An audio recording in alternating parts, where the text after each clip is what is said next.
Well, I've been a fuel researcher for about 25 years.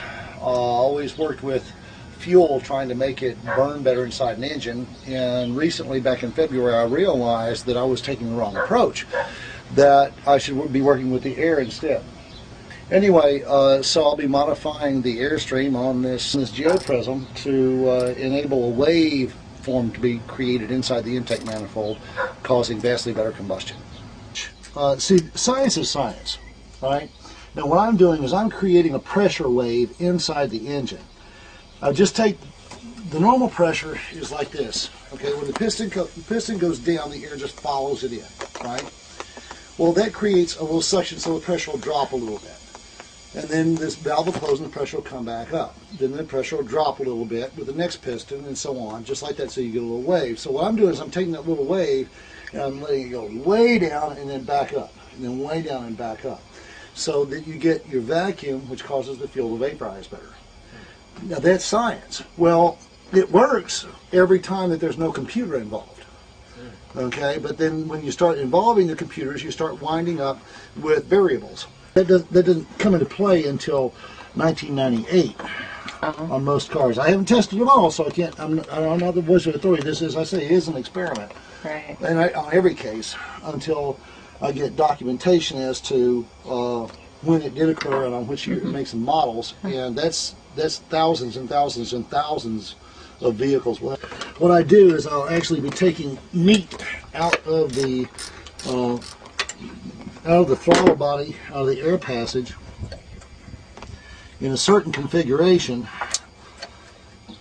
that causes the air to not, okay, like there have been devices out there that cause the air to turn, right? And there's a bunch of them out there that do that. They cause little strange waveforms, but oh, like what the tornado thing? Right, and it's a good principle, but it didn't work because it's also an obstruction in your air passage. So it reduces the airflow, which causes your engine to work harder to get the air in that it needs. Since this doesn't reduce the amount of air, you're getting the same amount of air in, then you should get the same amount of combustion, which you do, or better. And that's the key, is this actually gets it better, because the wave actually, instead of causing a little wave like this, it actually rolls the air down through the tube. Just pretend my hands are moving through the inside of the air passage. The air rolls this way in a donut shape. Kind of like when you smoke ring? Like yeah, exactly like a smoke ring. Exactly like a smoke ring, which has a high pressure and a low pressure. Right. Okay, and that's what it does. That's the long and the short of it. So right now I'm just removing the throttle linkage, which is connected to a cable that goes to the gas pedal, which is a misnomer, and I've never really cared for it, because when you step on the gas, you're not actually stepping on the gas, you're stepping on the air. It's been that way since day one. You just open up a passage that allows more air in, and the air is used to determine how much fuel is delivered to the engine. And that's it.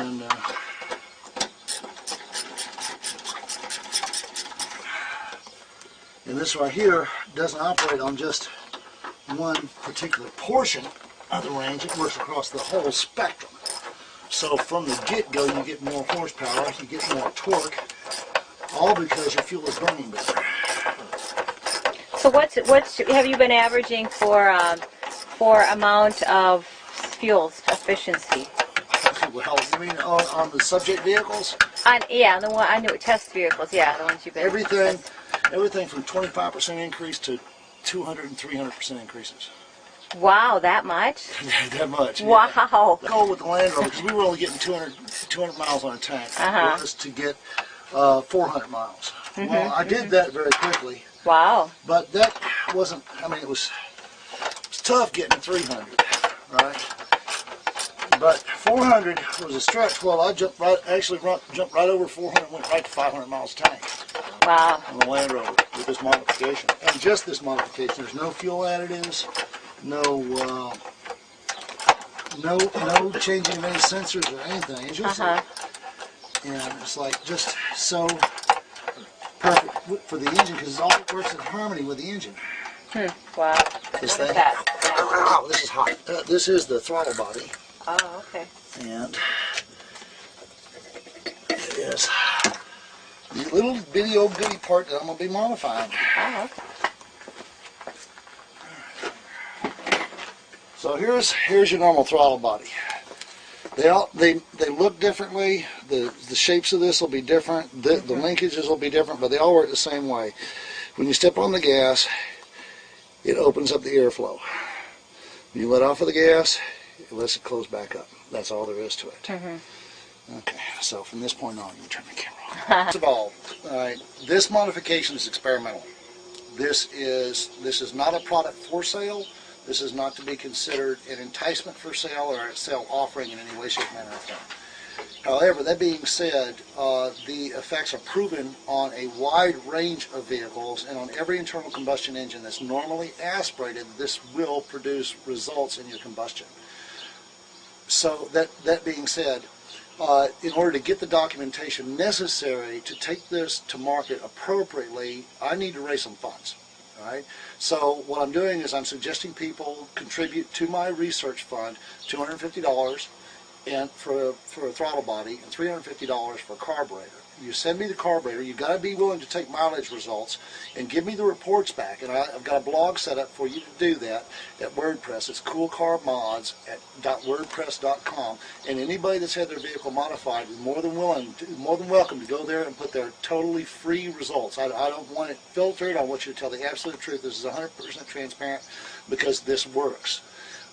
The transparency, when you come back to me and say I've got an issue, then that's only going to help me refine it and figure out how to fix the next person's car. So I need all your feedback. But you can find information about this at GadgetMansCoolCarMods.com. Once again, it's GadgetMansCoolCarMods.com. Don't be prepared to be impressed. I am not a webmaster. I am a gadget man. I just figured it out. Okay. But if you guys want to take a chance, get there, send me an email, and I'll get back with you.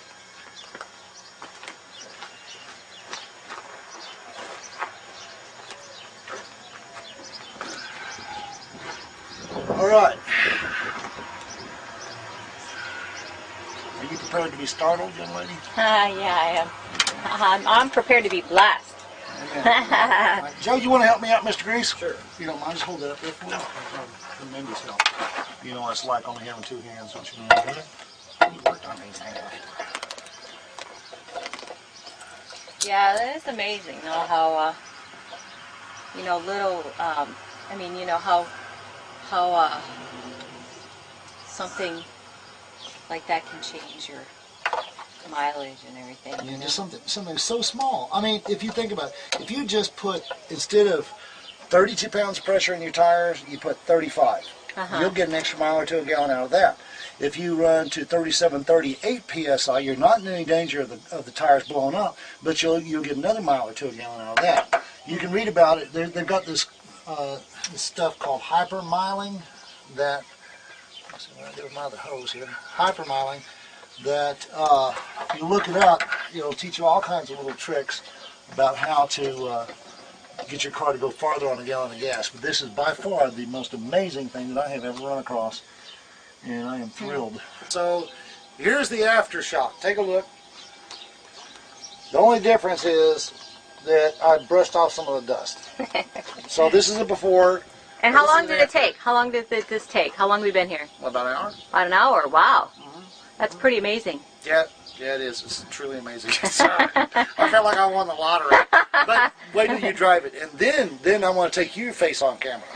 Okay. Linda just got back from her test drive on her. What is this, Linda? It's a dirty Geo Prizm. Dirty Geo Prizm. How long have you had this car, Linda? Since 2001. Okay. Bought it new. It's got 90,000 miles on it, but it needs a car wash. All right.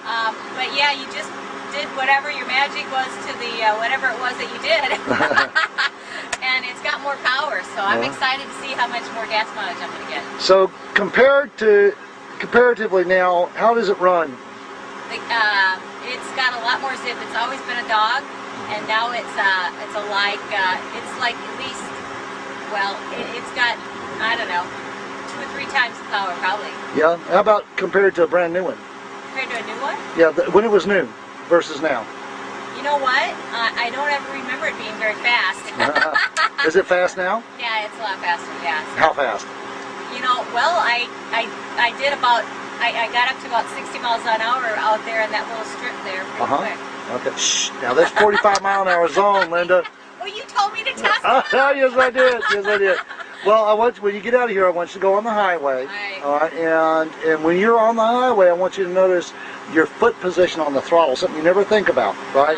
Notice how lightly you'll have to press on it. It's like feathering the throttle. You just lay your foot on there and think about how fast you want to go. Okay. You're going to love it. All right. All right.